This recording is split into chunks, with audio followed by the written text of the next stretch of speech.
கபரில் கேட்கப்படும் 3 கேள்விகள். முதலாவது கேள்வி மர் ரப்புக, உன்னுடைய ரப்பு யார் என்பதாக கேட்கப்படும். அதனுடைய பதில் ரப்பி அல்லாஹ், என்னுடைய ரப்பு அல்லாஹ். இரண்டாவது கேள்வி மா தீனுக, உன்னுடைய மார்க்கம் என்னவாக இருந்தது என்பதாக கேட்கப்படும் கபர்ல. அப்ப அதனுடைய பதில் தீனி அல் இஸ்லாம், என்னுடைய மார்க்கம் இஸ்லாமாக இருந்தது என்பதாக சொல்ல வேண்டும்.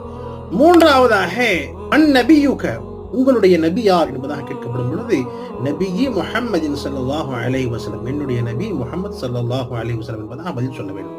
இந்த கபரில் கேட்கப்படுகிற இந்த கேள்விக்கு நாம் சரியாக பதில் சொல்ல வேண்டும் என்று சொன்னால் இந்த பதில் மனப்பாடம் பண்ண நம்மளால சொல்ல முடியாது. மாறாக உலகத்தில் நாம் வாழும் பொழுது அல்லாஹ்வுடைய கட்டளைகளை, நபிகள் நாயகம் ஸல்லல்லாஹு அலைஹி வஸல்லம் சுன்னத்துகளை, சுன்னத் ஷரியத்தை சரியாக பேணி வாழ்ந்தோம் என்று சொன்னால் மட்டுமே தான் அந்த இடத்துல நம்மளால பதில் சொல்ல முடியும். இல்லை என்று சொன்னால் எங்களுடைய நாவிலிருந்து லா அதிரி, எனக்கு தெரியாது என்ற வார்த்தை வெளியே வந்துவிடும். எனவே நிச்சயமாக உலகத்தில் வாழும் பொழுது தீன் பிரகாரம் நடந்தோம் என்பதாக சொன்னால் இன்ஷா